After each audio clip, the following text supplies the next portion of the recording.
Good morning brain blooms tricks. आज हम लोग आर्टिकल 5 to 11 के सारे ट्रिक्स देखेंगे। इसमें सिटीजनशिप आते हैं।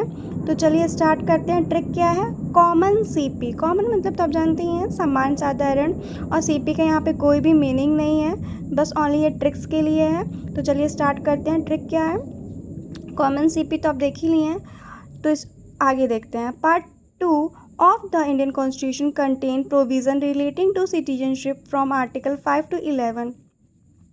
These articles define who was a citizen of India at the time the Constitution came into force on 26 January 1950 and empower Parliament to enact citizenship law. इसमें क्या कहा गया है?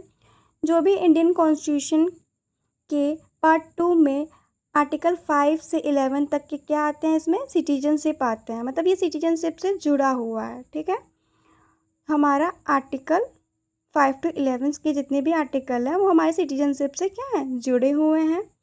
और ये आर्टिकल 26 जनवरी 1950 को कॉन्स्टिट्यूशन लागू होने के टाइम भारत के या इंडिया के जो भी सिटीजनशिप कौन थे, कौन नहीं रहेंगे, कौन है, इसे डिफाइन करता है।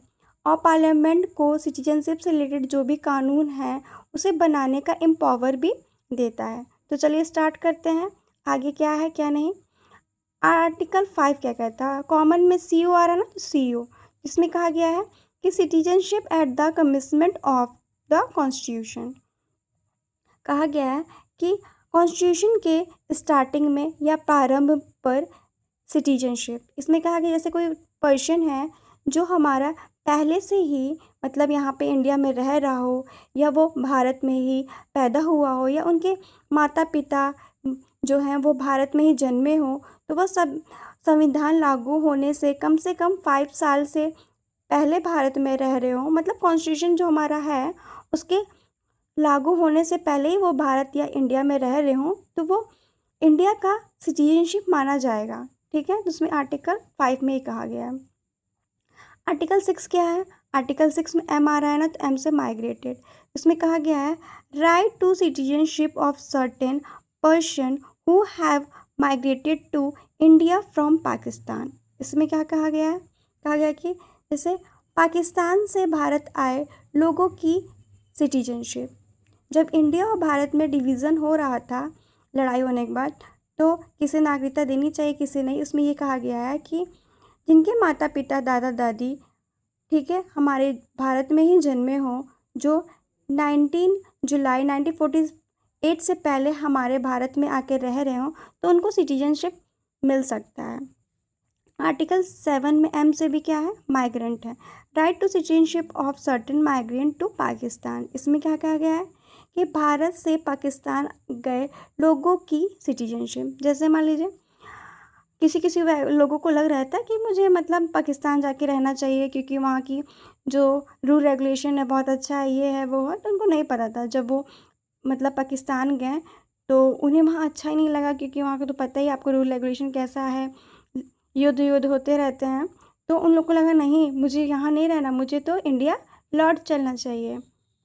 तो जिन लोग का मन होता है कि नहीं मुझे वापस इंडिया लौट जाना चाहिए, तो इसमें ये कहा गया है कि भारत से जो पाकिस्तान गए हैं लोगों को सिटीजनशिप मिलना चाहिए। जैसे मान लीजिए 1 मार्च 1947 के बाद जो लोग भारत से पाकिस्तान चले गए थे, लेकिन बाद में उन्हें रीसेटलमेंट के लिए वापस भारत लौट आए, उन्हें इंडिया का सिटीजनशिप मान लेना चाहिए। जैसे जिनको ऐसे होता है ना, कहते हैं कि क्या नाम है, जिनको बाद में लगे कि हाँ हम यहाँ पे आके पाकिस्तान में आके गलती की है, मुझे इंडिया में ही रहना चाहिए था, तो उन लोग आके यहाँ पे रह सकते थे। बट कब? जब वो 1947 के बाद आए हों, उसके बाद से नहीं। वो भी तुरंत ऐसे नहीं होता है, उसके भी रूल रेगुलेशन होते हैं। 8 में क्या है? ओ से ओरिजिन आउटसाइड इंडिया। ठीक है, इसमें क्या है? Right of citizenship of certain person of Indian origin residing outside India. जैसे मान लीजिए किसी के माता पिता इंडिया रह रहे हों मगर वो काम कहीं और कर रहे हों, और उनका बच्चा इंडिया में ही जन्मा है, तो उसको यहाँ का सिटीजनशिप मिल सकता है। या कोई लड़का हो जो जिनके माता पिता विदेश में रह रहे हों और वो यहाँ अगर जन्मा है तो वो यहाँ का सिटीजनशिप ले सकता है। एन से क्या है? एंड में person voluntary acquiring citizenship of a foreign state not to be citizenship. इसमें कहा गया है अगर कोई व्यक्ति इंडिया का सिटीजनशिप पहले से ही है और फिर वो दूसरे कंट्री का भी सिटीजनशिप रख रहा हो तो वो अवैध माना जाएगा, इनवैलिड माना जाएगा, तो उसे इंडिया के सिटीजनशिप से हटा दिया जाएगा। ड्यूअल सिटीजनशिप रखना नहीं है। आर्टिकल सी में क्या है, सी से continuous of the rights of citizenship. अगर हम कोई गैर कानूनी काम ना करें, गलत काम ना करें, तो हमारा जो सिटीजनशिप है, राइट्स है हमारे सिटीजनशिप का, वो हमारा कंटिन्यूस बना रहेगा। 11 में क्या गया है, parliament to the regulate the right by citizenship by law.